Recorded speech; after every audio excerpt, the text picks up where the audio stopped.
I don't have like an opening bit or anything, but we can get into it if we want. Oh, there's Josie and the Pussycats is a real jerkin' movie. Yeah, it's totally jerking. It's totally jerkin'. Josie and the Pussycats is the jerkinest movie in the world. Join the army. You love Josie and the Pussycats. Join the army. Join the army. If only we had movie phone guy just on retainer. Mr. Movie Phone. You love Late to the Movies. Yeah, so good movie. We'll get to that. I guess let's start first, though. As you guys know, I don't know how to start the podcast. So it'll either be just doing the podcast, which I'm increasingly convinced would probably be the best way to do it, or something along the lines of Welcome to Late to the Movies. My name is Ben Holt, and this is a podcast where my friends and I get to fill in our movie blind spots.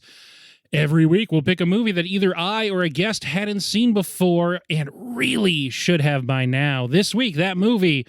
2001's Josie and the Pussycats. Your guests, my guest, everyone's guest. Left, right, across your podcast dial. I forgot to do this last time and I felt bad, so I remembered this time. Sam. Hey. Kay. Hello. And Bree. Hello. Not with y'all, but with the last episode. I just didn't introduce them until I think literally an hour and 40 minutes in. Must have been really confusing. I introduced me though, so that's all that really mattered. This movie is one that I think at least someone on this episode's been extremely excited to talk about for a while. But yeah, before we can, it's me. It's me, guys. Before we can do that, has anyone watched anything worth mentioning recently? I think the last movie I went to see was the new Guardians with Ben. And the only thing I wanted to say, because I did get a friend that called me and asked, why did I cry so much? Because Ben mentioned, you didn't give any spoilers. You didn't say anything. You just said that I cried 7 times. Yeah. And I did. And it's not all just kind of like emotional. I do feel like this should have warned you. And I feel like I should warn people. Just if you're going to see it, there is a lot of animal cruelty. Oh, okay. And that is why I cried so many times.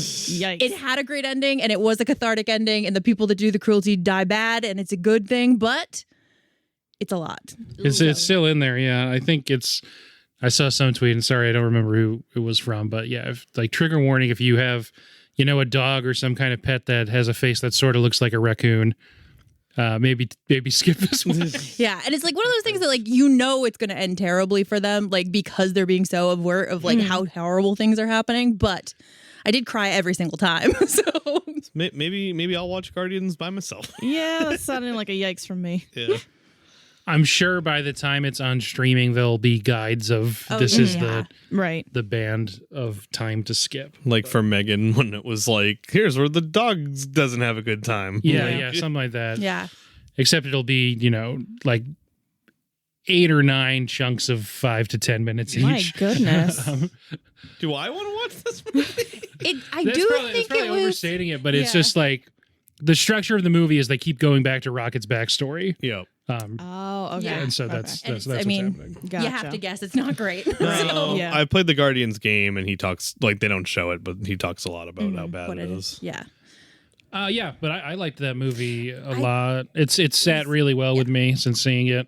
It had a great ending, and I think it had a really kind of like it was a worthwhile ending for all of the characters, which I don't believe all of the Marvel characters have gotten. So that was nice, but.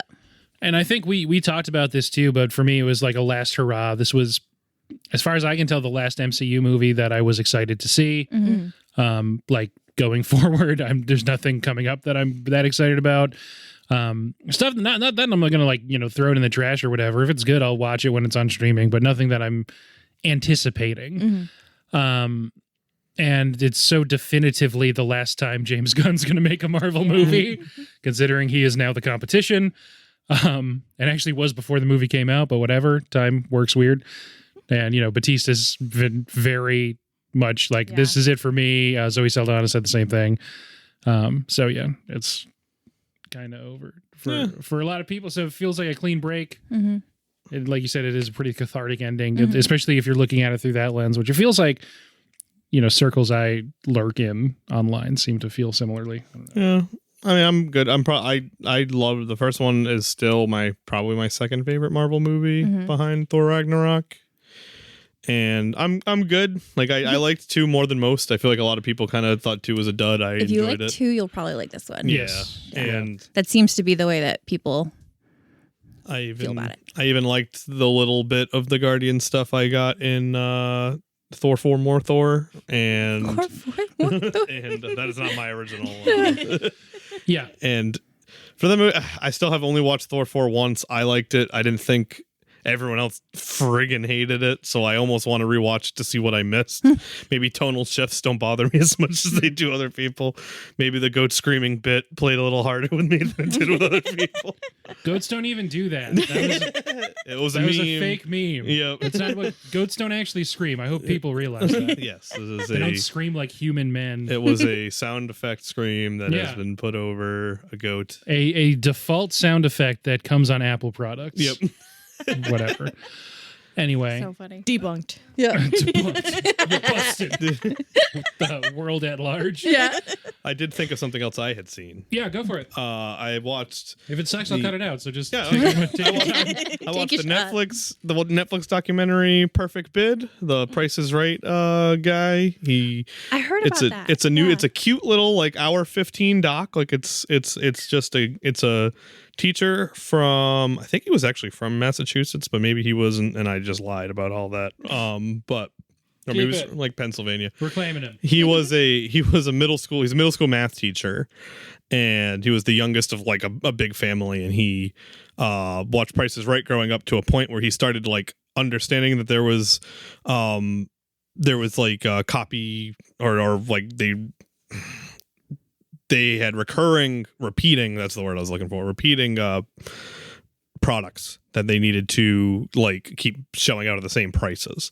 And he started, as a child, basically studying and keeping records of all of these things. So then for like a crap ton amount of years, he started going to the show as much as he could every year to try to get on the show, to the degree that he just knew what all the bids were. And then he got on the show and he had a perfect bid, and he got a reputation from helping from the crowd. And he also was assisted with I don't know if you guys saw when Drew Carey first started taking over, there was a complete perfect bid in the showcase. It wasn't him, but he was in the crowd helping that guy. And it's just like a nice hour. Just seems like a nice dude, like a very nerdy, but like This was his thing. Yeah. This was his thing, and this was his life, and he enjoyed it. And he has like a bunch of the stuff he's won, like all in his basement. And it looked like just like it was just I don't know. It was just like a nice. If you've ever seen The Price is Right, I think it was nice. Bob Barker comes off great. They keep interviewing Barker, Great. and he's like 99 years old now, and he like literally has a line where he's like, I try to give back to the fans as much as he jokes about like celebrity spotting tours drive by his house all the time, and whenever he's outside he actually talks with them, because he said if it wasn't for fans I would have had to work for a living. And he's like, that sounded horrible. He's like, every day he was like, I did this every day for like 50 years, whatever it was. He was like, and I not once was like, oh, I'm not in the mood to do this. He was like, I was happy every time I went to work. He's like, I always hear about people who have to go to work and be in terrible situations. He's like, I can't even comprehend that. Like, it's just, I don't know. It was That's fun. awesome, yeah. It's a short doc, pleasant. Not really a lot of. There's a couple things that are sad. Like some people that kind of like messed with them a little bit and stuff. But yeah, I thought it was fun. That's all. Nice. Cool. That sounds really good. Yeah, I recorded a podcast yesterday or 2 days ago. I haven't watched anything since. You want to get into the movie? Yeah. Let's transition. We saw this in theaters, Yes. Oh, really? and I've seen it a number of times since then. Mm-hmm. I think during the pandemic, I watched it for the first time in a while and sort of like rediscovered, like, oh yeah, this is not just like a fun movie that I watched in the early thousands when I was like dumb. It doesn't just hold up. I think maybe even resonates more now, and then it also has that nostalgia for being a time capsule for the early thousands. Yeah. Oh, it sure was. And so I'm directing that at Kay Yeah. for people who can't see us. We saw it in theaters, and 2001 I was 8th grade, going into my 9th grade freshman year of high school, and I remember seeing it, and it was like hilarious, but also like I was like, yeah, I know people like this. Like this was like the world we were living in at the moment, like heightened, absolutely, like in this cartoon way. But So good. And then I ended up buying it probably like on VHS. I bought the CD. I had like the thing that would take like your Walkman and you could plug it into like a cassette player to like play it in the car. Like that was my go-to one, because it was that long ago, and I had a car from like the early 90s when I first started driving, and I just like watched it all the time. It was one of my go-to kind of comfort movies. It was usually that, Miss Congeniality, and Legally Blonde were like my three go-tos. That's a great trifecta. Right? That was my trifecta. Yeah. And it was one that I watched again in college. Like I showed to people, like would be like, hey, have you ever seen this? And people would be like, no, I've never heard of it. And I'd be like, sit your ass down. Like, you need to watch it immediately. Yeah. And we'll talk more about this once we're probably past towards the end, I would guess. But it has gotten a reputation of being a real sort of internet obsession. And, you know, there's merch, as you might be able to tell. Yeah. I'm wearing a du jour hat right now. In the Metallica. Oh my god, that's so good. Yeah, it's quite good. Had either of you seen this before? No. I had heard a lot about it, but I had mainly known it from like the comics, and then it gets referenced, or I think Josie and the Pussycats is in the Riverdale show. They did a spin-off too. Yeah. Yeah. My understanding is it's a different handling of the material. Yes. Definitely. And I think they're also, I think they were referenced in The Chilling Adventures of Sabrina, but I'd never actually watched like the 2001 version of it. And the cartoon I've watched, but never actually watched this movie.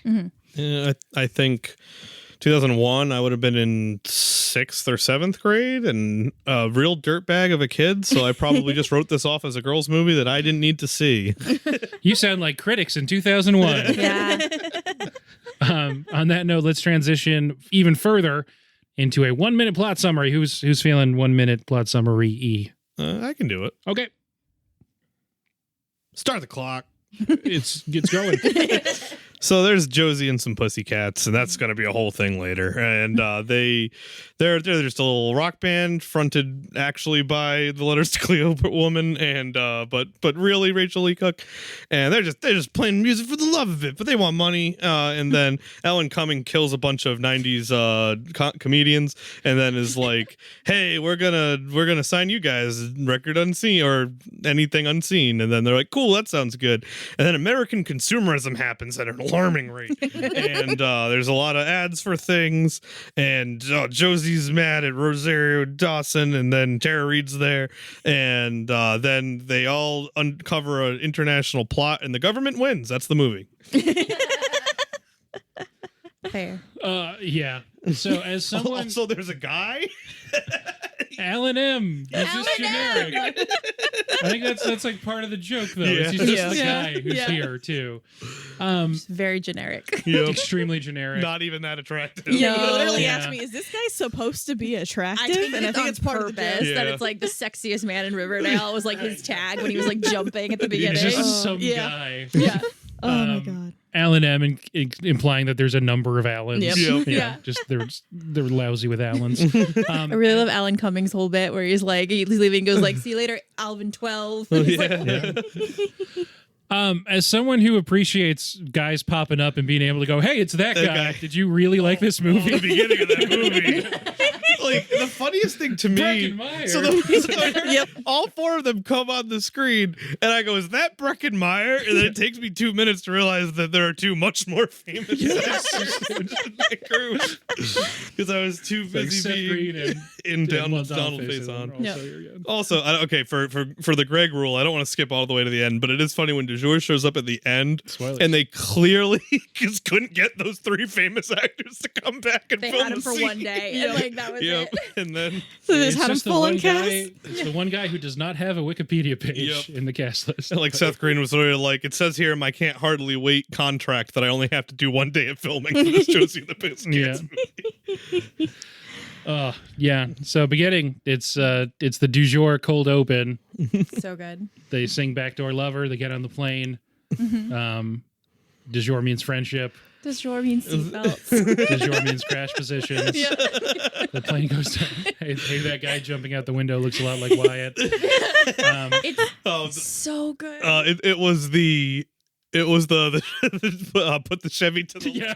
Oh my God. Take the Chevy to the left. That's something I really didn't catch probably until like No, yeah. college. You Like, wouldn't. it's like you just like were like, oh, like, but it's just so well done, and it's so freaking like timely because this would have been right at like, I mean, NSYNC, Backstreet Boys Right. still would have been around. Yeah, it was but like the definitely boy kinda- band craze era. Yeah, for sure. and it was definitely kind of at the tail end of that moment. So like for them to be like kind of like have this satirical take on it was really well done, and Yeah. Yeah, the it guys are was fantastic. it was really, really funny. And then when they jumped out of the plane and it crashed, killing them in quotes, that was like, is this a parody? Yeah, it like, was did like a they real just wake-up take the call. Josie and the Pussycats like license and just made a parody movie out of it? Because it was just ridiculous. the entire They way don't seem through. to have a ton of respect for the source material. I didn't know. So- I didn't know really much about this movie No, I other than didn't Kay either. really liked it, so I knew it couldn't have been complete garbage. You know, like, Yeah. it was like me and Kay line up pretty well on movies. So I was like, okay, if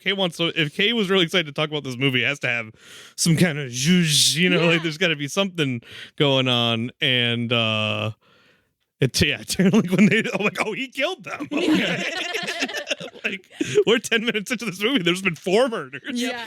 Yeah. I went into this movie. I had been a really big. I didn't read a ton of comics growing up, but I did read Betty and Veronica. Like that was my thing. Like I read Betty and Veronica, and like I can remember like being sick and like people like dad or mom going out and like getting me like the Betty and Veronica comic, like and that would like make me feel better.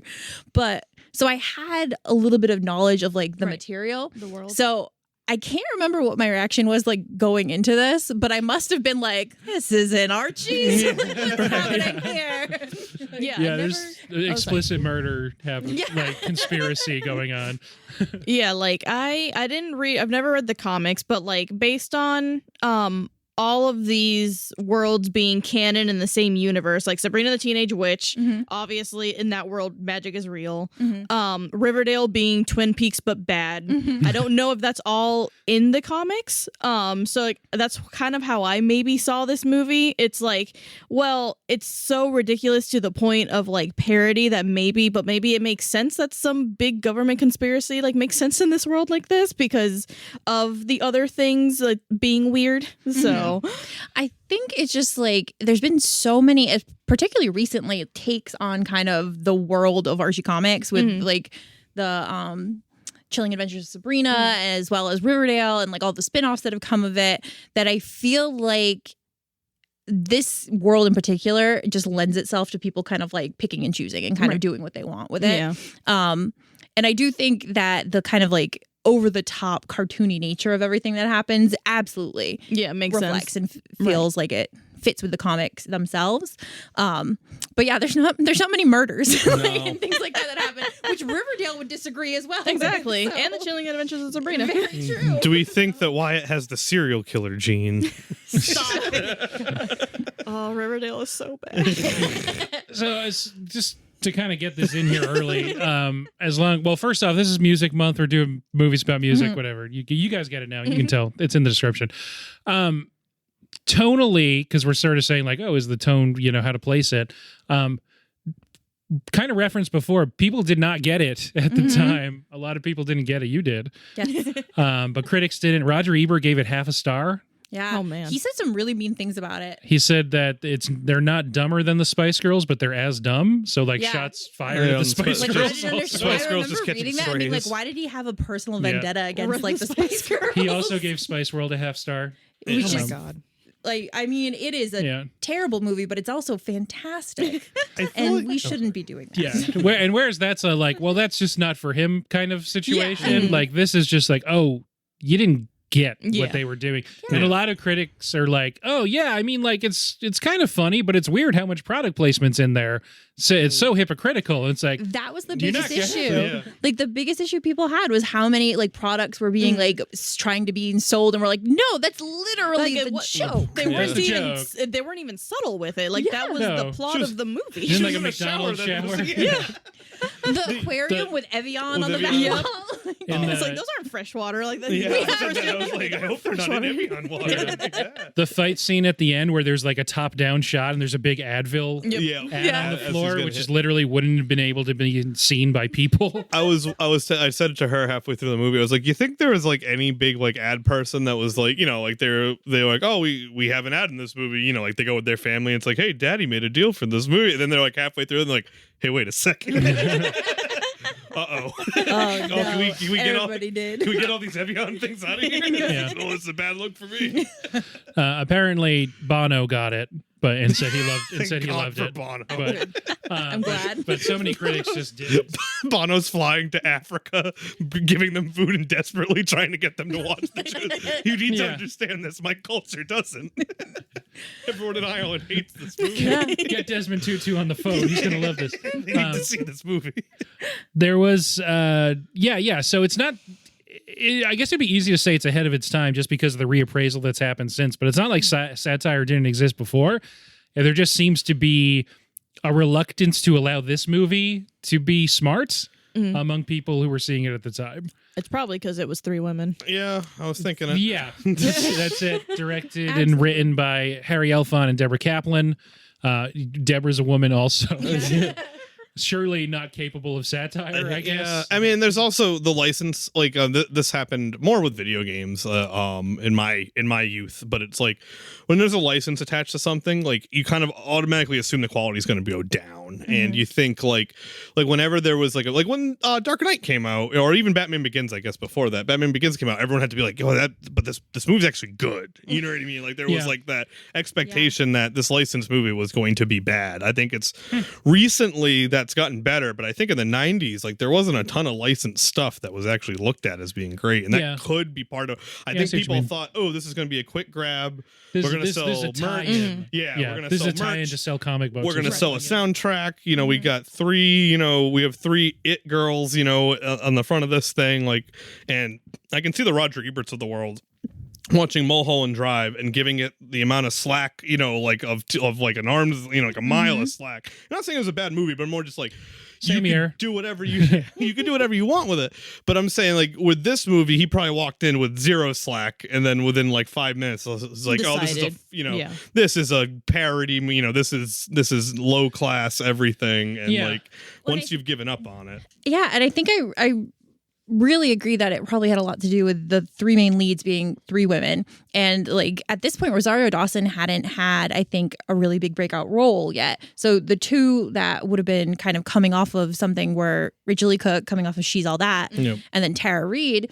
And it was, I think, something that they kind of were just like, oh, this is for like teen girls. Right. And like that makes it not serious. That like makes it can't be saying it can't be saying anything serious or beyond, just like, oh, it's like happy-go-lucky fun time, right, just like, a vapid movie for teen girls, and that's it. Nothing deep about it. And I'm like, it's that's not it's it. It's absolutely trying to say something about society and about kind of feminism and all of these things, and they would just kind of refuse to see that, and it's not surprising.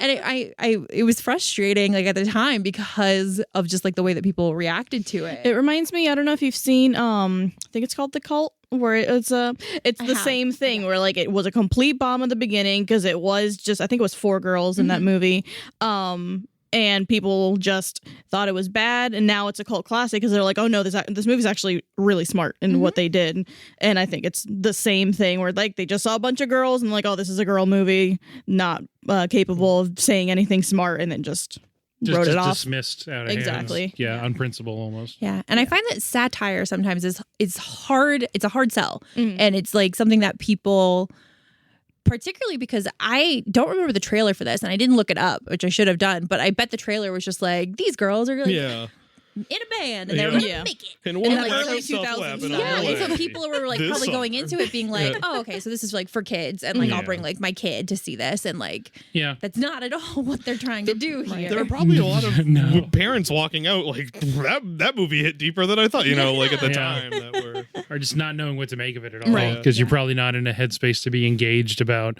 you know, it fits right in, and like I'm saying, I haven't spoken for 5 minutes.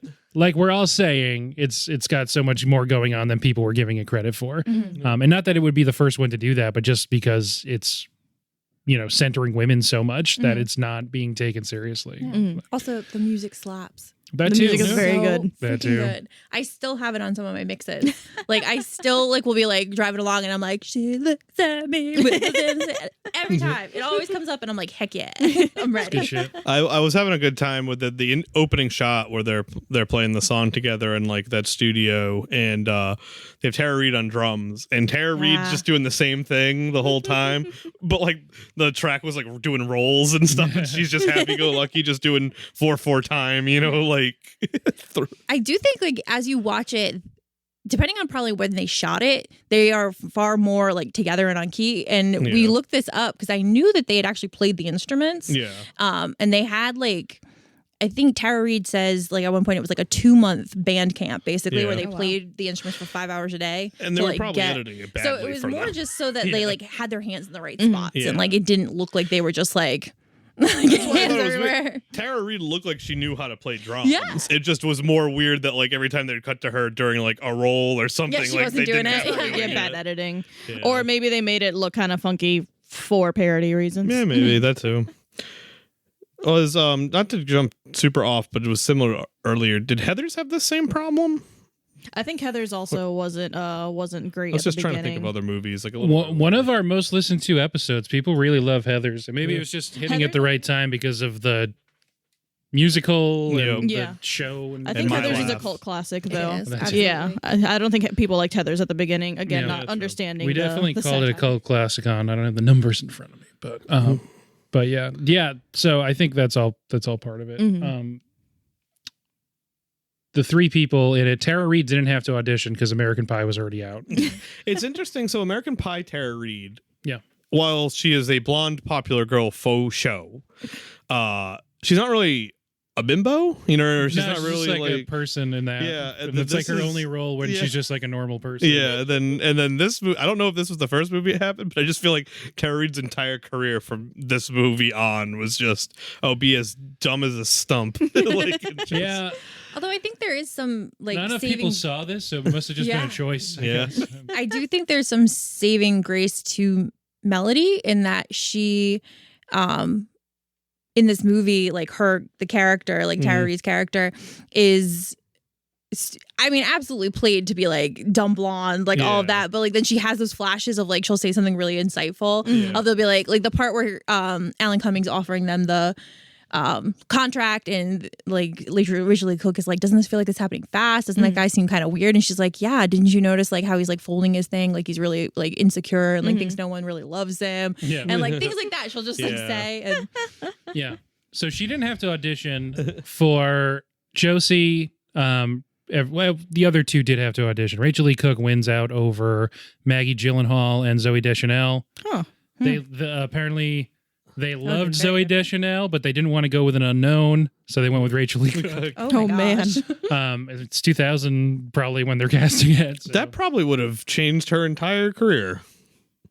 Again, no one saw this movie, Yeah. so maybe not. Well, my thought but- was but Sorry, continue your being thought. able to be like, I starred in a movie. Yeah. That would change someone's career, right? because she was in that Big Trouble movie with Tim Allen, which got pushed because of 9/11, because it was a Yeah. movie about a bomb in an airport that was supposed to come out like a Yeah. week after. And she had the beginning of Almost Famous. I was gonna say, wasn't she in almost Sure, famous? yeah, And End. She was in the In framing the airport, device. yeah. And then we know time has passed, and that we've learned something. Yeah. Yeah, and I wonder what they would have done because obviously Kay Hanley from Letters to Cleo is doing Josie's singing voice. Yeah, Zoe Deschanel can actually sing, yeah, but maybe they already had that arrangement going. And it's such a specific style that really suits Kay Hanley because it's power pop. yeah, and which was a style that Zoe Deschanel really doesn't delve in too much. No. So would have been interesting. And then for Mel, they auditioned Beyonce, Aaliyah, and Lisa Left Eye Lopez. You mean Val? No, Yeah, You said Mel. Sorry, I fucked it up. It's okay. I'm Go gonna again. start Go over again. again. Beyonce, Go again. imagine that. I was too focused on, was it Lopes or Lopez? Lopes, right? Lopes. Lisa Left Eye Lopes. Yeah, it's Lopes. cleaner. Yeah.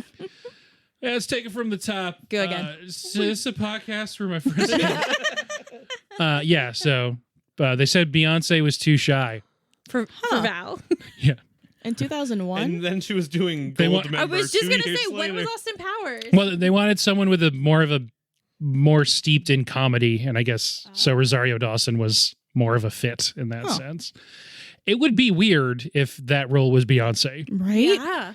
Oh, man. Yeah, that would To be the It one who's getting imagine. pushed to the side. It actually, Like, I mean, it kind of works in Goldmember. Yeah. Oh, and I think that would have been also before her solo career, so it would have been Yeah. funny that, like, Oh, yeah. they're pushing her to oh, the that side. would have Also- been so weird. She's also what, like 18 at the time? Yeah. Because she's like Yeah. 20 in Goldmember, right? Yeah, So- she was really young in Destiny's Child. Mhm. And then I mean, and I don't know if they just don't want someone who's like a legitimate super pop star, Mhm. which like Aaliyah or Lisa Lopes probably are too famous for that role. I don't know. Would have put a dower on rewatching, Well, I mean, sure, that's Yeah. true. especially with the plane crash scene in the first one. If it was Aaliyah, Oh God, yeah, that's a good point. sorry, didn't mean to bring it down, Yeah. but That's a good point. yep. But yeah, they end up with these three, and I think they do a good job. I think they do great. It feels like we're just in casting now too. This is the first movie on the title of the episode where that features Parker Posey, but we spent a lot of time on Beau is Afraid recently. Yeah. But as far as movies that are the actual subject of it, this is the first Parker Posey, first Alan Cumming. I like to think it's the same Parker Posey character in both of them. It's also a very heightened world. Yep. Yeah, they're pretty incredible. Do you think Elizabeth Banks leaves the set of Wet Hot American Summer, watches Josie and the Pussycats, looks at Parker Posey and goes, "That my whole career is that going forward"? I thought it was Elizabeth Banks for a second because they look kind of similar, Yeah. and it's a lot of the same type of comedy. Yeah, I like Elizabeth Banks a lot, but she wishes. Um, What if she listens? She's like, she's also from Massachusetts. Maybe she's scanning specifically movie podcasts from Massachusetts. was Pitch Perfect a joke to you? I did want to bring up really quick because I thought it was funny. Tyra Reid and Carson Daly were dating in the filming of this. Huh. And then, so all those jokes about how I'd never date a guy like you. Yeah. That's funny. And they were engaged, and then they broke up a couple months after this movie came out. Honestly, it's probably better for both of them. Terry got her Sharknado money. Yeah, Carson Daly got that like 1 a.m. talk show. that might still be airing. Yeah, I have no It's idea. unclear. 23 seasons of The Voice, so Yep. he's fine. Yeah.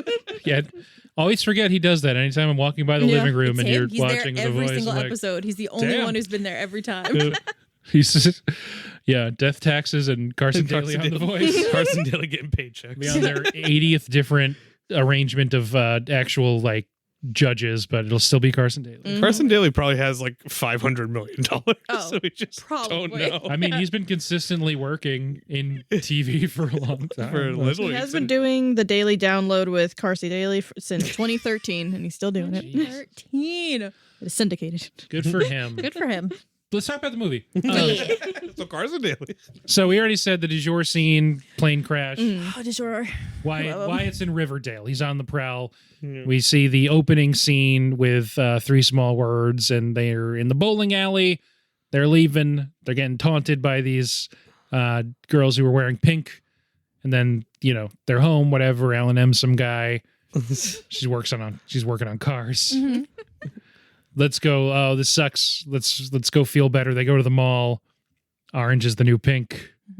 All this stuff's going on. And I feel like that's the first. There's a lot that we can jump in anywhere, but just to kind of but set up. when they get to the mall and they are like walking through, first of all, that like scene in Mega Records is like such like a flash of like I those don't miss exist record stores. anymore. You miss record stores. And I've been like we probably all like at some point like the Boston like Tower Records or like the New York Tower Records, and it just was like perfectly perfect like that with like the DJ in the middle who's like actually like coming over the intercom, and like there's just floors upon floors of like CDs and stuff.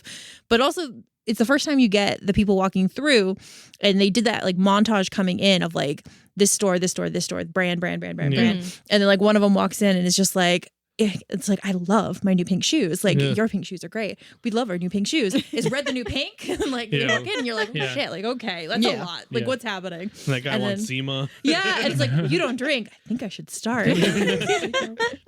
Alan Cumming gives the DJ like the world premiere, and it's a really, I mean, it'd be embarrassing for me to do it, for people listening to hear it, and it would be a huge disservice to Alan Cumming to try and replicate every line delivery in the movie from him. But just to suffice to say, he's putting some mustard on everything here. So good. And yeah, he gives him it. He takes the goth girl, disappears her into a van. Who wants to hear her opinions on it? He's in Riverdale. He's driving around, sees Josie and the Pussycats at some point. There's other stuff that happens in there. Yeah. Alan Cumming literally played a Bond villain, and I think this was a more menacing portrayal. He is one of my favorite actors, I feel like, of all time, just because he's so strange and he's so committed. I have yet to watch that new show that he's the host of, Traitors, but I've only heard fantastic things about it. And it's just him in a castle in Scotland having the best freaking time. Yeah. And like basically leading people on like into hijinks. And I'm like, that sounds amazing. That's like lovely. That's where that one guy was that he left. Like, I think he got booted out the 4th episode. But yeah, I love him, and I do think, as Ben was saying, he's like giving everything he says like a little something extra. We saw him live. We saw him in London in a play with Daniel Radcliffe, and it was so good and so funny. And yeah, he's a really excellent performer who's just sort of been around on both in theater and in films for so long. Yeah, and just always you forget like. He's in so many things and he's not always at like the center of the frame and stuff, but you know, he certainly is an excellent performer. I don't know what I'm saying. Was it? I don't know if it was Auntie. Someone, I feel like he it was had maybe a our huge family. Run on Cabaret. Yeah, but like Cabaret. someone ran into him like on the street in New York, like after seeing like a show that he'd been in, and I want to say it was Auntie. Probably. And she was just like, "Great job," and he was like, "Thanks." And they walked away. Like, yeah. That sounds great. It is funny. They're pretty tight. He probably they summer together. Yeah. Like Alan Cumming probably won a Tony like 2 years before this movie came out or something like that. Probably. And then, Probably. Sorry. No. I was going to say the first thing I ever saw him in was Spy Kids. Yeah. Yeah. Oh my god! Yeah, probably for a lot of us. Yeah. Yep. He's just a good villain, I guess. Yep. So he gets to play a lot of villains. So this really concentrated period of time between Bond and Spy Yep. Kids and this. And it's good stuff. Should mention the Alex, the manager, and his sister, Missi Pyle, who's just kind of hanging around. Yeah. God, I love Missi Pyle. She's just pinch hitting and crushing homers. Gets a couple of the best lines of the movie when they're on the plane. And he has, "Why are you even here?" Yeah. I was in the comics. So good. He won a Tony 3 years before. Yeah. Oh, not 2 though. So No. Well, just for edit it. Cabaret. Yeah. makes sense. But I really enjoy how self-aware the movie is. Yes. Like the movie is so aware of what it's trying to do and how ridiculous it is. And there's that scene when he first sees them as like a I band, love that scene. and they're like about to holds run up the away. thing. They hear the sirens. They take off. They run into the street, and he like almost hits them, stops. He pulls out the thing, holds it up, and then it's just as the like #1 band signs passing behind them. Yeah. And then he turns directly to the camera and just does like something with his eyebrows, and then turns back. Yeah, And I was great. it's so good. It's so funny. I can't. Oh, I was just gonna say I can't. Like, it just blows my mind that people walked into this like and thought they were taking itself like too seriously and like, oh no, this is bad, this is dumb. Like, the whole point is that it's satirical. Like, Yes, absolutely. People don't open and their it's eyes. Paradise by the Dashboard Light that's playing as it like Such a that just Fantastic. got me. so good. Right by the Oh. dashboard. No, I was saying I heard because I wasn't even thinking. I was just like, weird choice to put meatloaf here, but I wasn't even Yes. thinking that it was a literal. Paradise. Everything's a joke. Yes, there's so many jokes. So many jokes. Um, And what was I going to say? We should mention explicitly, just in case people are listening that haven't seen the movie, the thing that's going on is subliminal messaging. Yes. Directing kids to buy things because they have disposable income from their babysitting jobs that they don't have to pay taxes on. Yep. And so that's in the record store scene where people are like, I should try Zima, or like, I hate pink because now blue is the new pink or whatever. And is that the part where we first see Parker Posey and we see her giving a tour to I think all the... I think right after that. Right after that. Okay. you I think first so. only see like her hand and like her mouth like yelling at Wyatt to get it done or whatever.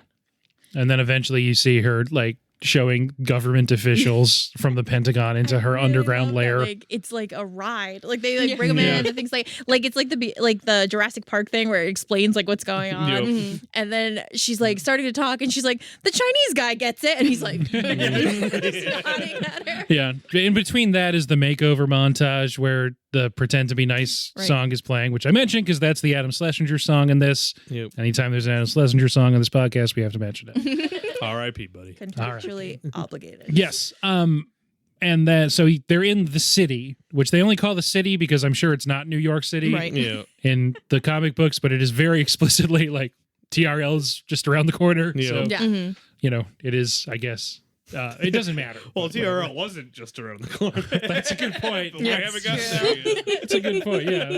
They should have asked more questions. We're not in Times Square. Are you sure this is where this films? Funny. Also, it was nighttime. They should have more questions. So yeah, yes, yeah. So the makeover montage is also when Wyatt's pitching them on Josie and the Pussycats. When they leave and they're looking at the billboard in Times Square. Yeah, he does the whole, would you want to buy, merge, buy? And he's like literally listing anything, buy a comic book, watch a movie, watch a cartoon, a TV Go to a show. movie called About Josie the and the Pussycats, Pussy. or Josie and the Pussycats. It's so good. It's so good. And then it's the Parker Posey scene in the bunker. Oh, I love it. It's great. And then there's even a bigger pop than Breckenmeyer is the subliminal messaging instructional video with Eugene Levy, I'm sure. That was a big pop.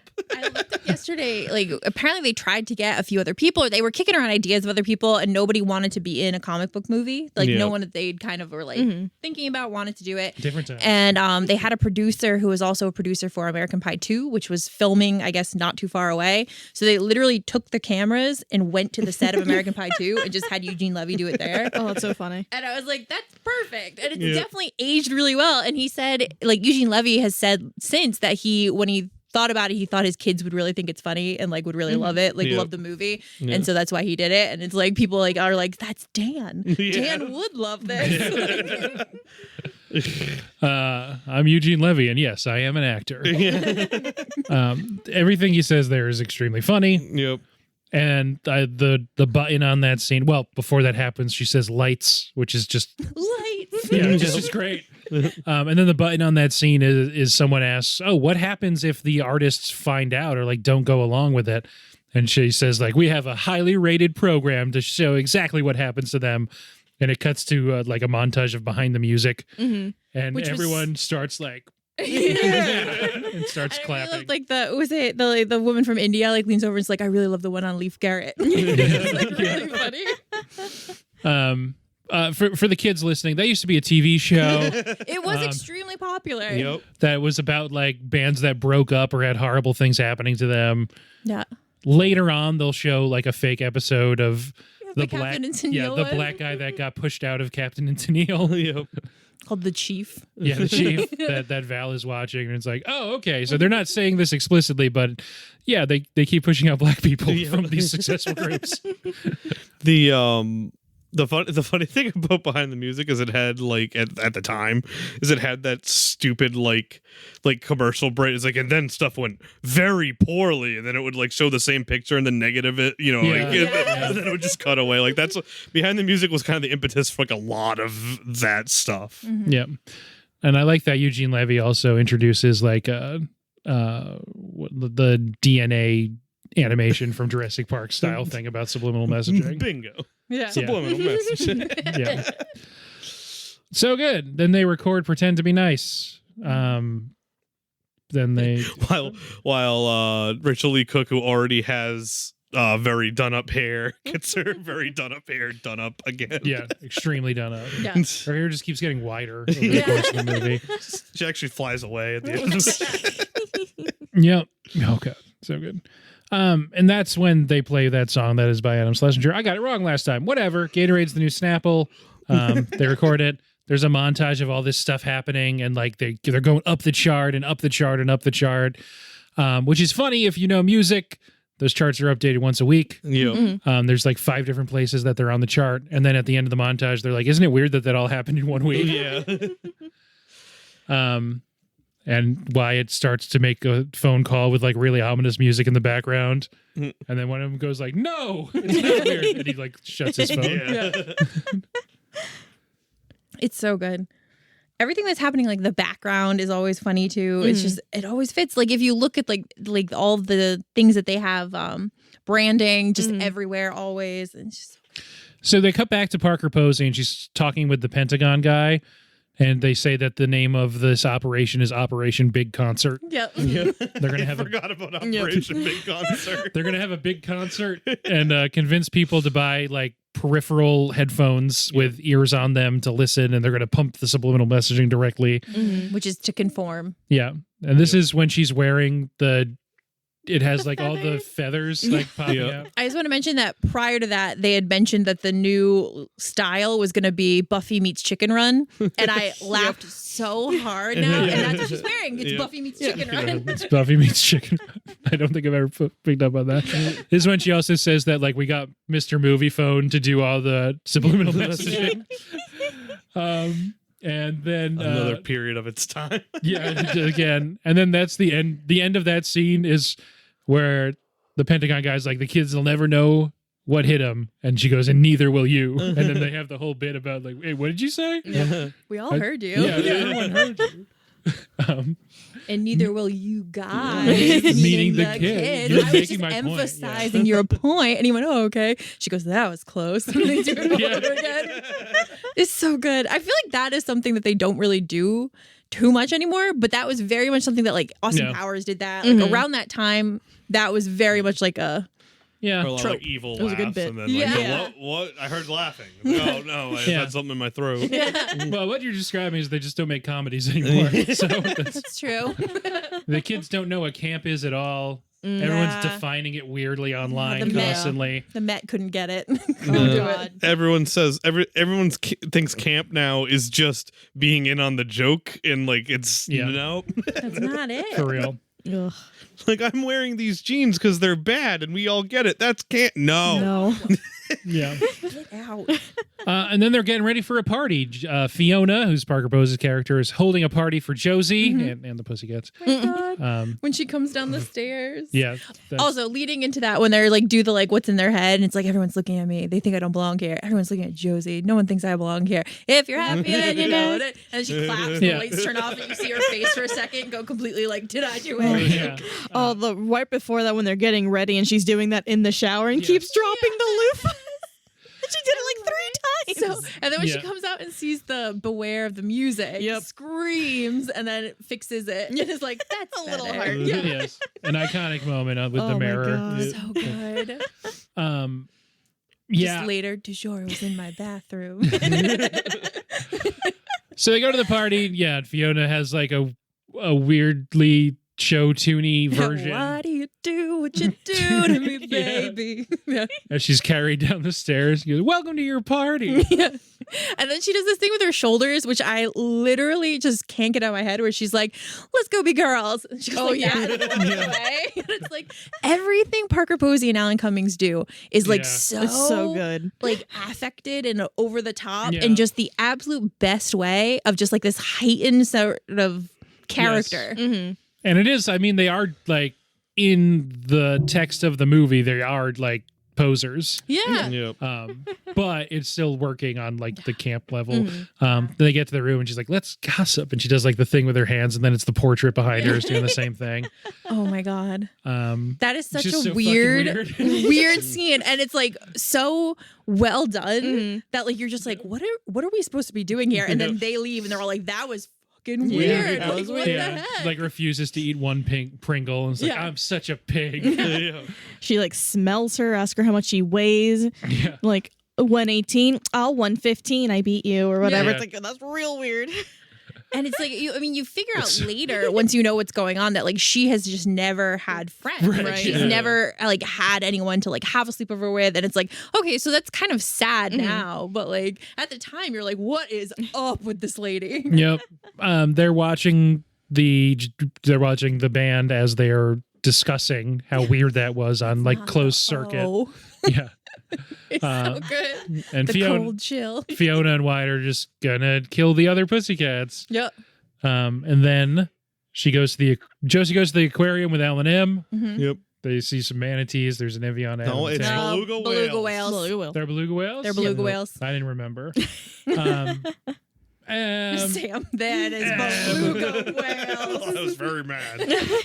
Then after that, they're back in the thing. She's planning to go to L&M's concert later. Val is kind of like feeling like Josie's thinking she's like a diva or whatever. And then Wyatt's like, you guys are going on TRL. Just you guys. It's time for people to get to know the other Pussycats. They take off. Before that happens, though, is I don't know why, but one of the lines that's always stuck in my head is when he's like, so you want to be a rock superstar or whatever. Live large, big house, 5 cars. Yeah. Well, you have to put in the work. I Yeah. could do this entire movie. Yeah, I'm really it's sorry. so good. It's so good. And like, it's just such a, like, I don't know. It's not really a joke. It is a reference, but it's really funny. to that song. But It's also Anyway. Alan Cumming's accent and the way Yeah. he does it. yes, lots of flourishes. Yeah. Yeah. So he lies and he's doing the thing where he's calling someone to leave a message at the front desk from L&M saying he's not going to make it. Yeah, she's like, he said all that on the message. He goes, yes. One moment. It's a- Yes, he said all that. Who do you keep calling? And he's like, I'm trying to run a link. You're not my only artist. Though seemingly they just have one artist at a Yeah. time, I guess. Yeah. Anyway, yeah. So then the other two go to TRL, quote unquote TRL. Yeah. And Aries Spears is there doing a Carson Daly impression based on his fingernails. Which I don't Which is get. just like, it was like, what's so confusing? I guess for the characters too. I didn't know that Carson Daly painted a couple of his fingernails, I guess. Right. Yeah. If you don't know that Yeah. reference. And then Carson Daly's also there with just the most 2001 hair Yep. a person has ever had. I like that there's like such a half-assed effort to make it look like the actual TRL with the fake backdrops and the standees in the Yep. crowd. The tape that spells TRL. Yeah, and there's random celebrities in the crowd that are just like the standee, like they didn't get all like fake people standees. I do love Carson Daly's line that he has is like, yeah, it's more like Total Request Dead. And they bring out bats and start chasing them. I was mad that Chekhov's Matt Damon didn't fire later off of the movie. I was really expecting Tara Reid to have like a Lance Wow. Bass at the end of Tropic Thunder-esque, like, Yeah. oh, like, and here's Matt, and she found Matt Damon. Maybe that would have been the case, but Heath Ledger's the new Matt Damon. That is a true. Couple, a Yeah. couple scenes later. So, That made me sad. Yeah. Yeah, us too. but yeah, great Matt Damon content in here too. Yeah. All of the very specific references to celebrities do, you know, most movies that are referencing things that are happening right then in culture age so quickly. But I feel like just the whole tone of this movie, the time capsule effect isn't quite so off-putting as it would be in a movie that was kind of playing it straight and were about girls that were like genuinely obsessed with someone who was only famous for 2000. Right. And I guess it works that it's Matt Damon in this case, but there's a lot of other references too. So then they go back to the hotel. Josie has been brainwashed by the music and is being really rude. And She so did a they really take good off. job of being rude. I just want to throw that out Yeah. there. Like, it made Yes. me want a Rachel Lee Cook villain movie, in the worst Not way. only was she good at being rude, but like the way her like eyes opened, like for that scene, like made it look like she was rude because she was brainwashed. Like I don't know if that was just me, but it looked like that's not how she actually talks. Like it looked like she was brainwashed to me. She's got those She two definitely- globes in her face. But I get that because I thought the It same was, thing. like, a little stilted in her face, like, and She like her eyes were real moves, like open. a little bit strangely too. Yeah, And it's exactly. like absolutely like you can tell like something is wrong. Like, this Right. is not her. And it's so good. It's so well done. Yeah, that was a very well acted scene. Mhm. Yep. I wonder if her manager just took that like like no, she can be the bad she can be the bad guy in Men in Black too. Look at this. You don't have to call what's her face from Twin Peaks. Yeah, Laura Flynn Boyle. Laura Flynn Boyle. Yeah. It's a weird, like, no one at Twin Peaks likes her anymore, so she doesn't get to be in Fire Walk with Me. Yep. And then she's the villain in Men in Black 2. And then I think that's it. Like, I That's pretty don't much know. it, yeah. Yeah, that's a whole different rabbit hole my mind just went down. But we don't have to go. No, not your fault. It's interesting. So yeah, it's the subliminal messaging montage. She's walking out on the street. Val and Mel are like taking off, and her Walkman falls down and like breaks. And so then she notices something's weird, goes to the studio, does the stuff with the soundboard to find the channel that the subliminal messaging is on. Missi Pyle has the perfect delivery of like, you slept with Mr. Movie Phone. It's so good. How'd you get him to say all this stuff? The part too where she's like subliminal messaging. Oh no! And you're like, Missy, get it together. Be helpful. Oh, I love her. The few lines that she had, she just killed it. So Yeah. good. She's 2 years away from Galaxy Quest. She's almost there. I always like. I have such a vivid picture of her as one of the moms in the Charlie and the Chocolate Factory movie. Oh yeah, And like true. she does like this one thing where like they're at the very beginning of that movie like filming her kid and they pan to her and she just has this like dead look in her eyes and it just tilts her head to the side. Oh, yeah, And I'm she's always doing like, that. oh, Missy. Is she the stepmom in the Parent Trap remake? No, That's not her. Okay, Not they have very her. similar faces. very Similar very similar, faces. extremely similar faces. She Because I gets- had that same like right. yeah. That's like, is that her? Yeah. Because this would have been a few years after, I think, because I think that came out in '97. yeah, but very same. Very. Like, Yeah. She gets beat up by Queen Latifah and bringing down the house. Yep. that's right. Also, her biggest role is probably the dodgeball. She's whatever. Oh, yeah. Stelinostovich or whatever. Yeah, so that's our Missi Pyle segment. Yep. We love her. Also, Galaxy Quest was 99. I'm sorry. This is on the other side of Galaxy Oh, Quest oh, for yeah. her. I thought Galaxy Quest was like 03 for some reason, but What? Gotta figure out a theme to do Galaxy Quest. she to. hasn't seen it. I'm pointing I at have not Bree. So Don't watch it. Don't watch it. until you hear further. It's so good. And as someone who you don't watch a lot of sci-fi stuff, I'm sure all that stuff will land great. But for it's you. weird because you are kind of a Tim Allen completionist. Especially his new stuff. Yeah.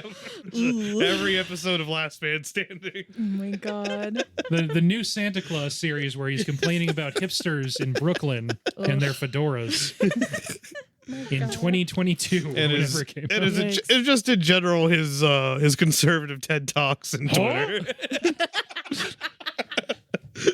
Joe Biden in the White House. I can't quite do it, but it was the pert happily, but it was in the cadence of a joke, you know? Can't quite execute, but you understood it was supposed to be funny, and I appreciate your laughter. I knew the sound you were going for. Yeah. Yeah, it's not quite there. Can't do the Scooby thing.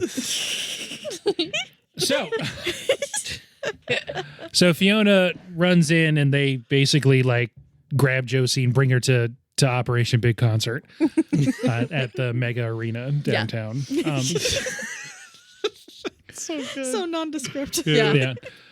So they're doing like the villains explaining all the stuff going on. You really think you can get away with this? Haha, here's my evil plan.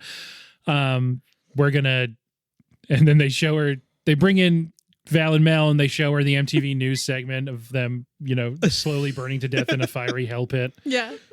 I Good do shit. like when they reveal the car and she goes, I want a car. And she goes, no, you didn't. And she goes, You want a yeah, car? you want a car. Nobody want a car. And then, yeah, so that convinces Josie that she'll play. As they're going to race her up to the stage, instead there's a fight scene. Yeah. Well, there's also, if I may, the scene where she's running around the car trying to apologize. Yeah, Yeah, I love is- that. with And the- then they have do the I reconcile scream, it. you Yep. scream. We all scream for Ice ice cream. cream. And what sets off the fight scene is the return of Du Jour. Yep. Return of du jour. With the best line in the movie, but we'll get there. I was going to say the kind of the return of DeJour because it's really just the not famous guy from DeJour Yes. and three stunt guys in full body cast pretending to be other actors. Give him And a star. little monkey. Yeah, And Mel calls it, right? Like at the beginning, like she was like, well, they just said that they're missing, not that they're dead or something. So it's like, well, it's also a trope. Like if you don't see a body, they're probably not dead, but it was really funny that they still called that back. Yeah, she wanted to what was it? Set up a fundraiser and a bake sale. Yeah, and she to runs find it. Every time Tara Reid runs, it's the best with the hands above her head like this. I know this is going like right to the beginning, but she's like, wouldn't it be cool if we could be like anywhere at once? And then she just starts running from room to room saying, I could be here, then I could be here, Good. then I could be here. I love it so much. So the fight scene, sorry. I got us off track. No, du jour. And I Sure. thank God every day that I knew the words to Enter Sandman. Oh, put that on my Because they tombstone. landed. They landed the plane. Yeah, And there's- the Metallica Totally mosh fine. pit. I Yeah. did notice when you have Alan Cumming looking at the Riverdale sign and then it cuts, you don't hear the plane crash. You just Yeah. hear Yeah. noise. Yes. So they landed at a Metallica concert. They were perfectly fine, but then were beat to hell by fans of Metallica. And I thank God every day. But he's the only one not in a full body cast because he knew the words to That's Enter Sandman. Sandman. So good. I'm just like, I always picture it of just him like screaming out the words. Oh, So, never Oh, Trying to that's get why they away. put it in the font. Gotcha. Now I Yep. want that hat. Yep. It's a good Yes. hat. Now I want that hat. It's a good hat. So they have this fight scene that goes on for a bit. There's the branding on the floor. And I stuff. feel like that each of them have their own fighting style of like Val immediately is in wrestling mode Yeah. and is like throws him into the like thing, Yep. like Yeah. arm bars him and then or not arm bar, Clothesline? Clothesline. clotheslines him. There we go. She Irish whips him Irish whips and him. then clotheslines him on the rebound. And Mel can actually like fight and is like, "You want some of this?" And like the big guy shakes his head and like runs away. And then Josie and Parker Posey have the best, just like she shoves a Twinkie in her mouth, and they're just like they look like they're about to fight, and then they're just like slapping at each Yeah. other. Yeah, it's really good. And then she sort of like dekes her out, and Fiona smashes a guitar into the Mega Sound the Mega 3000. Sound, yes, which has all the subliminal messaging in it, which starts playing out loud, and they realize that this particular subliminal message was about how cool Fiona is. And they're sort of like, this is it. This is what you needed to get out. And this is when they notice also that when she's on this, when she like pushes Mr. Movie Phone out of the way in the recording booth or whatever, and she's using her normal voice, she's lisping. And they're like, yeah. And then through that, Wyatt realizes that he knows her because they went to the same high school. Yep. Huntington High. And Yep. it's lisping Lisa. And it's me, white ass Wally. Oh, this scene's always so weird, but it's like And now is that in the right. comics? Yeah, no, it's not. I can't imagine that white ass Wally is a character at like a neighboring high school it's and white from Riverdale. Fanny Wally. Well, I'm sure, yeah. So weird. He takes off his wig. And it's just, Oh my gosh. Just white because he's Just albino. yeah, Also, he has a great American accent. Let me Yeah. just.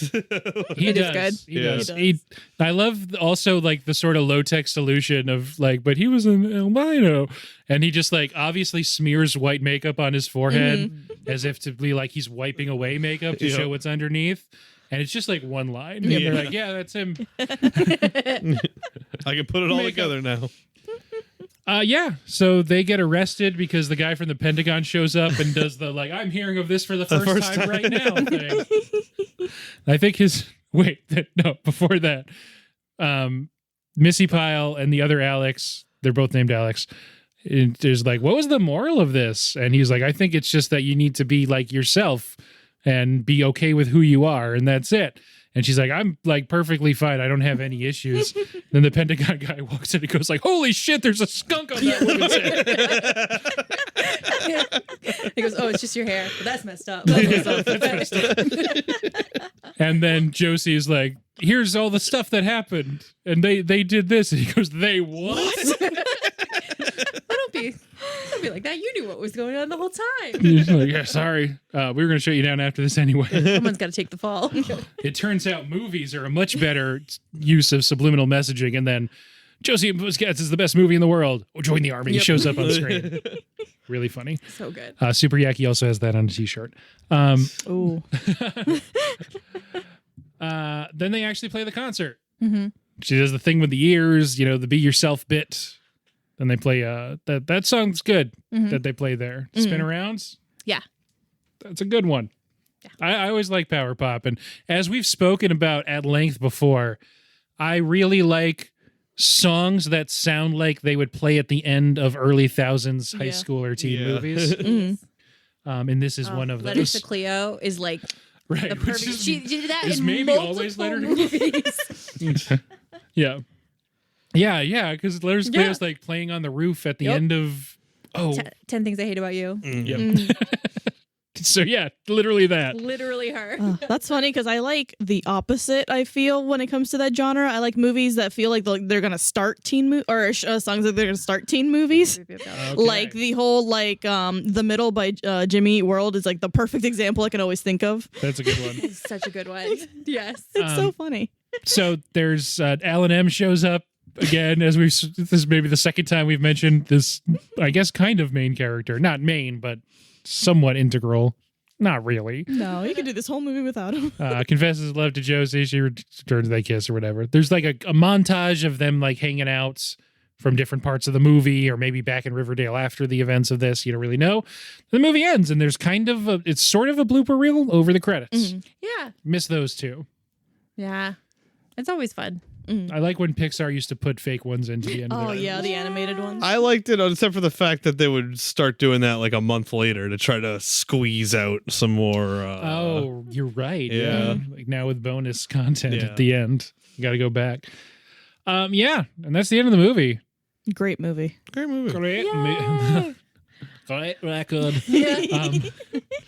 So, I was telling Ben, I was like, I don't know what I'm going to do if people don't like the movie that we're talking with, but I was like, I'm pretty sure Sam and Bree are really going to like it. Oh, I think I talked about what I wanted my score to be in the car when I was driving over here, and I think talking it through, I'm bumping it higher. Just like the more, like the Paradise by the Dashboard Light thing that I hadn't gotten just makes me think that I probably missed like 3 other really good things that I probably should have to watch it again to find. it's all in there. So we did a lot of context and sort of reaction and mentioned that it has been reappraised and is now this thing that has shit you can buy from online, which probably wasn't the case at the time. Not just because it was harder to buy stuff online then, but you know what I mean. Before we wrap things up, though, would you go to a performance by the band in the movie? We've asked that every time this month. 100%. Yeah. Yeah, probably. Yeah, probably. Good stuff. I like that brand of music. Yeah. Agreed. Not 1,000% my style, but I probably would still. So Sounds last like it'd be a fun time. Yeah. I would too, yeah. Last month was Alien Invasions, and I thought that this would pair really well with They Live. It's working through a lot of the same stuff in a different context, but a lot of the same stuff. And if you're, I don't know if anyone else has watched They Live and Josie and the Pussycats within a few weeks of each other, like I just did. But I would highly recommend it. Those movies, peanut butter and jelly. So it's basically like if Josie owned a shotgun and it started shooting American consumers Yeah. Either way, and fought Keith David on a roof. And reflecting on his initial surprise of how many people related to Parasite, Bong Joon-ho said he realized that it's not so much just specific to South Korea. Everyone lives under capitalism now. Yeah. Mm-hmm. I mean, you think about Succession right now, it's probably probably a top 5 show. I would assume it's zeitgeist right now just because a couple of the more popular shows aren't on right now. But it is a entire satire on not just more rich people and capitalism specifically, not necessarily consumerism. But I feel like even now, like reading online, things are flying over people's heads. Like they're just like, I like Kendall, he's funny, like that's not. Oh, that's not what this show's about at all. Yeah, that's true. And it's probably one of the most internet traffic driving shows online because people want to listen to podcasts or read recaps or just tweet about it and stuff. Shiv because she's a bitch. Yeah. You know? It's so stupid that she's pregnant. Why'd they do that? It's like, okay. Why would they put a woman in charge of a company? I just feel like satire's This is been worse than dead. Josie and the Pussycats 21 years ago. I just feel like satire's been dead for like 20 years. People just don't get it. People don't get it. It Yeah. was killed by what was the ultimate consumerism movie with Terry Crews as Nacho Camacho? Oh yeah, Idiocracy. Idiocracy. Yeah. So like I was saying, that's Succession's probably one of the most talked about online shows. But as far as like actual eyeballs on it, I'm sure like a mid-season Young Sheldon episode gets 10 times as many viewers as the finale of Succession. Well, yeah, you're anything on CBS has at least 20 times as many viewers. But no one's listening to a Blue Bloods recap podcast. So anyway, Talking the Blood. Talking Bloods. Well, that's That's a different show. a different show. So yeah, this is also like I was saying, there's a lot of people who we haven't gotten to talk about yet. We're probably going to save a Seth Green talk for a movie he's more central to. Yeah. But yeah. Are you going to do a rat race episode for Breckenmeyer? I thought you meant for Seth Green. Oh, no. True. I forgot. Jeez. We got to watch Rat Race. Du jour- I've been thinking that, yeah. You just keep mentioning that movie There's every a lot of transphobia in that movie. Yeah. It's... Ooh. That's why we're just talking about how it's kind of ahead of its time. There'd been satire before, but I guess anytime we do satire, we're like, people didn't like it at the time. So I just maybe thought it just was all is. I thought what a great year they picked just from the sake of like all the like that was apex for like America as a culture was going through a weird time. They were at the edge of the 90s. Everything was like sharp, like and edgy.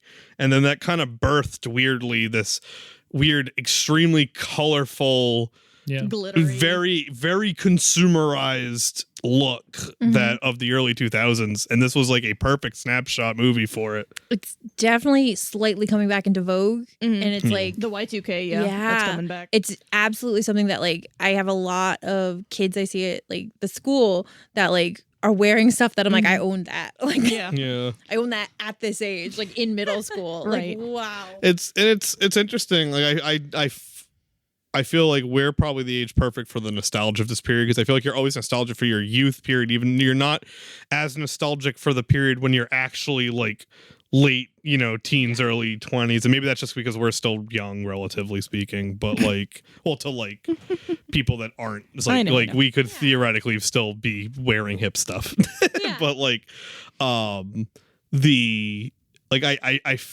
can't wait until we look weirdly back at like late 2000s or like early 2010s stuff because like I don't even know what the bits would be, but like 2001 was a vibe for sure. Yeah. Vibe. Specifically 2001 too. Like 01 and 02 felt a lot different than like 04 did. Like I feel like 04 through Yeah, 06. the Y2K of like 2000 to 2003, maybe like that little pocket was definitely a giant vibe. Like very aesthetic, a very clear aesthetic. And I think there's like a pop music bubble too, because there's these bands that felt huge, all pretty much dried up by the early thousands. And there's that specific weird aesthetic about like early CGI to everything where everything was trying to look futuristic, but because the CGI was bad, everything just looks weird. Like every like Linkin Park video or like stuff, just everything looks or like Creed's music videos, like they just look so weird because it's just all green screen bad CGI stuff. Yeah, it would. But I mean, the aesthetic obviously was welcomed with arms wide open. Boo. In the end, does it really matter? You cut me off to say the same joke. I'm going to edit it to not even have your part of it. Damn. You see if only this was a video podcast, you can see the joy in my face just waiting for you guys to settle down so I can hit you with the closer. And he beat me to his own closer. Sam, you like almost flip your chair. You're so mad. So mad. Hopping mad. pick a song. I guess. What's your favorite song in this movie? Oh. As long as just I'm like whatever. We're talking about songs. Let's talk about songs in this movie. Okay. Pick one. Like your favorite. Don't just pick no. Three Little Words is probably my favorite. So Is it Three Little Words? Is that the name? small words. words. but Small we words. what I you knew meant. little was wrong. I was like, that doesn't work with the context of the Syllabically, Mm-hmm. I'm really nostalgic for just like the original like Josie and the Pussycats theme. I really like that one. They had it in the credits. It wasn't like in the movie, but Every now and again, I'll be doing something and I'll just have like Josie and the Pussycats, long tails, and ears for Exactly. hats. Like, Exactly. just pop into my head. and it would just be like that part of the just song. that part. I'm probably on Three Small Words also. Yeah. That's the one. That's the one that like Kay Hanley sometimes still plays at like anniversaries for Josie and the Pussycats and stuff. Three Small Words is fantastic. Pretend to be nice gets really stuck in my head. Yeah, that's what he does. Yeah. Slashing sure does that. Yeah. Spin Around, the one that they actually do at the show, is That's one of my favorites. really good. I like when it goes to its like second section when people start getting into it. Right. Like, Yeah. Me too. Trying Me to too. think which ones I put on mixes most, and it's usually all a bunch. But from the montages, there's one that they play called Shapeshifter that I really like. So I probably go with that It's one. a good soundtrack. Yeah. It's a good soundtrack for sure. I was telling Ben, it's one of the. I think it might be the first soundtrack I ever bought with like my own money. Like I had had a okay. job, and I like was like, I'm gonna buy Yeah. something. So a little First where, CD I ever bought, baby. and then another question I had for all of you: what happened to these people? A little where are they now kind of thing. Rachel Lee Cook is on She's Hallmark. doing Hallmark movies. Oh, that She's makes one of the sense. best. If we were to look at all of the people that are in Hallmark movies, Better than Lacey Chabert? No. Let's get your ranking. I was going to say Oh on my a God, if 0 you need to a Lacey, ranking, a 0 to Lacey. break it out. I Break it out. literally was telling Ben yesterday. I was like, my like top two are probably like the Rachel Lee Cook, Lacey Chabert, Candace Cameron. Candace Cameron. She just doesn't. Oh, sorry. Candace Cameron Bure. She's married to Yes. Pablo Yeah. Bure. Doesn't really. Or one of them. Connect Doesn't do with it for me. you. Doesn't connect do with it me. for you. What's Rosario Dawson doing? The most prominent of the people in the movie at this point. She's about to star Ahsoka. in Ahsoka, a spinoff of The Mandalorian. She's been in a decent amount of Mando, but I still am not sure. Maybe it'll be that, but she's someone who seems like she's been famous for a really long time without like what's your pull for Rosario Dawson? Sin City. Rent. That It's probably feels- Rent, actually. Yeah, it might be Rent, right? Yeah. Which is kind of crazy because it's like it's pretty early in the run Yeah. of things. Especially because, Dating like, Cory Booker? Is that like is my that her gosh. first line of the obituary? It'd be weird. the with Rent, like, Oh, I know mine. she wasn't the original cast of Rent, right? Like on No. just Yeah, was, like, she would have been way movie. too young. So as I say, a lot of the movie is original cast people that have come back, like Anthony Rapp. It's not exactly like a movie star or anything, and they're like, "Yeah, we'll get you." Like, who else is going to look like a nerdy photographer guy? Rosario Dawson for me probably would have been Men in Black 2. Yeah, Because she was absolutely gorgeous in that movie. that's true. Much but- to Lara Flynn Boyle's chagrin. Like, I mean, it's like Men in Black 2 is such a mess, though. She was in She's Daredevil. not her fault. Forgot It is that. Lara Flynn. Yeah. Boyle's Yeah. fault, though. She was in a lot. Like, I went back to, like, make sure, and I'm like, oh, she's in a lot more than I remember. Yeah. She was in Percy Jackson and the Lightning Thief, which is also what I remember her from, but, like, that was, like, Yep. way after Men in Black. She was in Clerks, right? Clerks Two. 2? I Clerks think 2. And appears as a ghost in 3. Oh, of course. Did you see Clerks 3? I did not see Clerks. I forgot Clerks 3 existed until you just brought it up. Well, I went to see it with Kevin Smith. You guys are buddies. You just It was bowing like, around. well, they played at the Columbus in Providence, Yeah. and it was like Kevin Smith's going to be there, and it was like, I mean, I guess why not? Fuck it. So Yeah. me and a couple friends went, and it was like, you know, Kevin Smith super fans in the audience Yep. who all looked like Kevin Smith. Yep. a bunch of 40-year-old white dudes, I Yeah. assume. I didn't realize she's in the Haunted Mansion movie that's coming out. Oh. Rosario Dawson. We'll see. She's like on the poster. People online. By people online, I mean you see 3 things and you're like, everyone's mad about this. I mean, it's literally 3 people in the world upset that it's not like a sequel to the Eddie Murphy one. It doesn't seem to have any connective tissue. No. It doesn't. Why need to. would it? Yeah. That movie sucks. The movie was bad. I'm glad they did it. Whatever. Do you think Eddie Murphy's upset that he wasn't asked back? No. Jamie Lee Curtis is Madame Leota, the head in the thing. Huh. Ugh. Wow. When's the last time someone won back-to-back supporting actress awards? Because it's in the cards. How are you gonna edit this back into the weird You think that joke's too good to lose? Like, I'm just gonna cut all this. It got me. Cast, I didn't realize. It's Owen Wilson, Danny DeVito, Rosario Dawson, Ryan Gosling, Yeah. Tiffany Haddish, Lakeith Stanfield, Winona Ryder, Dan Levy, I put to you. and Jared Leto, which I don't know about, but I put to Stop you putting him in things. that on Yeah. balance, because since Jared Leto's in there, I like the cast of the Muppet Haunted House more. you got Kermit. Gonzo's in there. But Gonzo. Old Fozzie. Gonzo Yeah, you from got the Fozzie. future. Fozzie. And then Tara Reid was in the Sharknado movies. Yep. Haven't seen a single one of those. Do you want to get that clean, or do you? No, I think it's funnier when people are like, "What was funny People know about that transition?" We've cut out 40 minutes probably from. I think it's 15 Yeah. conservatively, spinning off from the Rosario Dawson. Yeah, I mean, obviously the American Pie movies. Then she's in a bunch of stuff. Then she's becomes a tabloid and reality Yep. TV fodder for a long, long time. I think I might have even said on this podcast before. There's my favorite American. I'm not a huge American Dad fan, but my favorite American Dad joke is they're in a sperm bank and all the sperm things break and it carries Stan away and he yells, "I feel like Tara Reid on an average Tuesday." Jesus Christ!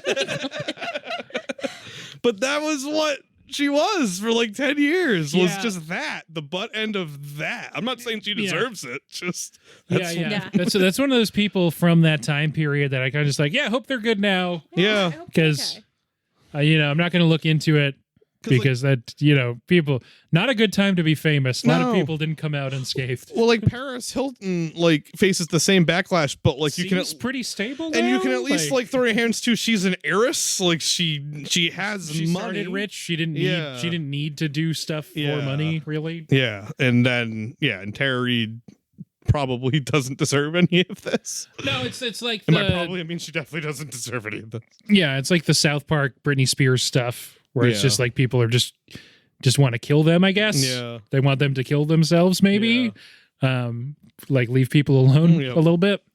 But that's just tabloid and stuff. It's still around, but it feels maybe better now. Maybe there's more of an awareness of damage just after. Been happening for decades, but seemingly the crop that came up in the early thousands got real fucked up. Yeah, I mean late 90s into early 2000s was all about shock jock humor, and burying people as deep as possible. Sure, so yeah. that Yeah. also doesn't help. Yeah, right. When that's the media that Yeah. that gets whatever the version of clicks listens. Yeah, and then we're just figuring out that, oh my god, the internet is such a haven for hot takes. But still pre-Twitter, so interesting that got so cohesively everywhere. Like everyone knew that Tara Reid's whole bit was being a blonde bimbo that probably had sex a lot, which was maybe not her life. Like we don't know. Maybe she's just a person. Yeah, a human being with feelings. Yeah. You can have sex a lot and still be a human being. That too, with but feelings. unfortunately, that was the time. Was But yeah. like, oh, look at this terrible person. Right, because she Yeah. likes sex. Oh no. Like you're saying, it was such a weird time for culture in the early thousands, Mm-hmm. and not necessarily always in good ways. No, Yeah, but we got this movie out of it. So. Yeah, we're gonna cut this anyway. But if you haven't seen the Craig Ferguson's monologue about Britney Spears, that's feels like kind of a turning point in some of it. Yeah. Let's take this Chevy to the levee. Yeah, we gotta lay on the plane. Hopefully not at a Metallica concert so we don't get beaten up. Yeah, we'd be fine. We know the We'd be lyrics to Enter fine. Sandman. Let's get to ratings. Every week I'll take the ratings that we do on this episode and I'll put them on every episode respectively, not just this episode multiple times. And I'll put them on our Letterboxd. Late to the movies on letterboxd.com. All right, so on a scale of 0.5 to 5 on any scale of your choosing. On a scale of Roger Ebert to 5 on any scale of your choosing, what would you give this movie, Josie and the Pussycats, 2001, Harry Elfont and Deborah Kaplan. Out of 5, can't be stars. Those are the rules. We all know them. Whoever wants to start. There's one really obvious one. I give this 4 coasters out of 5. More coasters. I just can't. I love that was her like apex of fame was we have coasters. Coasters. So good. Yep. 5 out of 5 municipal bus passes. Cool. I want to remind people that it's the same rating I gave Predator, which is also a movie I like. I'm going to do 3.5 jerkins. Out of 5. The long pause.